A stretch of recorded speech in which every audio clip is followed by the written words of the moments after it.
Canada runs a political ad featuring Ronald Reagan, and Melania gets dumped. I'm Tiffany Corrada, and welcome to a new show. On Friday, President Donald Trump was upset with Canada for running an ad showing former President Ronald Reagan criticizing tariffs. Canada, that's why I pulled everything. Canada, they did a crooked ad. They knew it was Ronald Reagan loved tariffs. What they did is really dishonest. And I heard they were pulling the ad. I didn't know they were putting it on a little bit more. They could have pulled it tonight. They're going to pull it Monday. Well, that's dirty playing. But I can play dirtier than they can. He can play dirtier? Yeah, no one doubted that, Mr. 34 Felonies. It's really not that hard to be dirtier than Canada. All you have to do is not put your dishes away. A student in Baltimore was put in handcuffs after the school's AI security system mistook a bag of chips for a gun. Police said the mistake was due to the chips being flavor blasted, fully loaded, and, quote, straight fire. So kids, leave the talkies at home. On Thursday, a lawsuit was filed against the designers of Melania Trump's cryptocurrency, accusing them of pump and dump fraud. However, Melania herself was not mentioned in the lawsuit. Her lawyer claims if she had a nickel for every time she was pumped and dumped, she'd be worth way more than her coin. Elsewhere in the news, the Pentagon accepted a $130 million donation to help pay the military during the shutdown. But according to the Constitution, they can't use it. The Pentagon said, okay, but what if instead we just misplace it a little bit?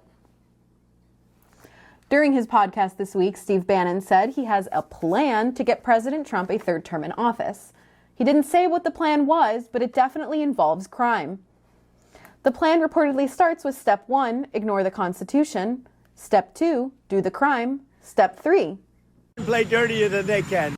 Speaking of playing dirty, there's plenty of dust being raised at the White House as President Trump demolishes the entire East Wing. We're covering that in our segment, Trump's Ballroom Blitzkrieg. Images are going around of bulldozers and cranes destroying the East Wing of the White House, where Trump plans to build a massive ballroom 3 times as big as the rest of the building. Why would Trump even want a ballroom? Does he dance?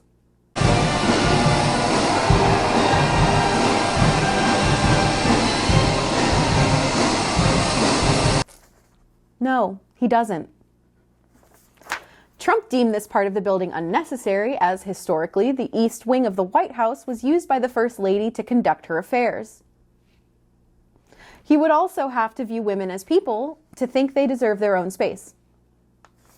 The project is expected to cost $300 million, but it's already been backed by donations from Apple, Meta, and Google. Based on those supporters, it really seems like we could have just skipped the demolition and brought him a VR headset to let him visit anywhere he wants. Mar-a-Lago, Epstein's Island, or of course, a ballroom in 1934 Germany. There's been at least some pushback to the demolition, though, including a lawsuit alleging that it violates multiple federal preservation laws and that 0 permits were obtained beforehand.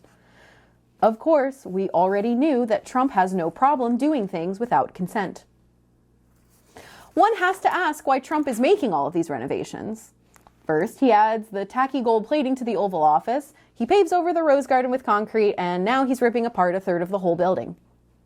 These aren't the actions of someone planning to leave anytime soon. This man is literally turning the White House into his own White Castle and doesn't have a care in the world.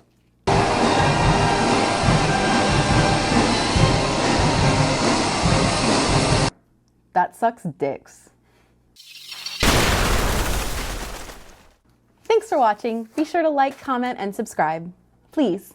And thank you. I'm Tiffany Corrada, and now we leave you with today's mic drop moment.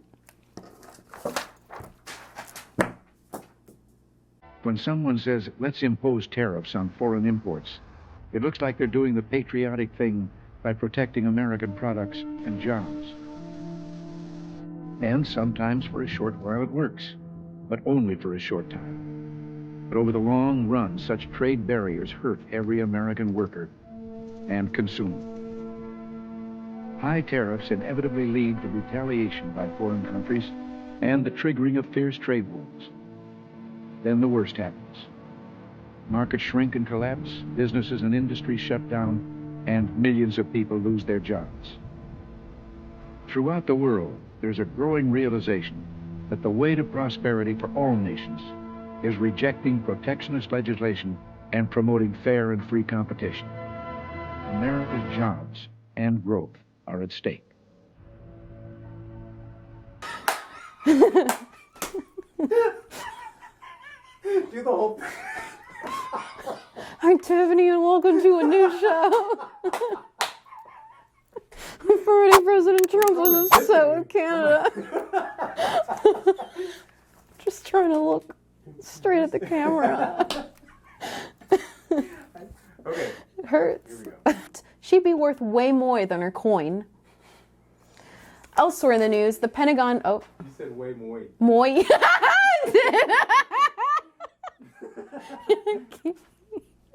Hit pump and dump hard, and then the second time even harder. Yes. That's really funny. On Thursday, a lawsuit was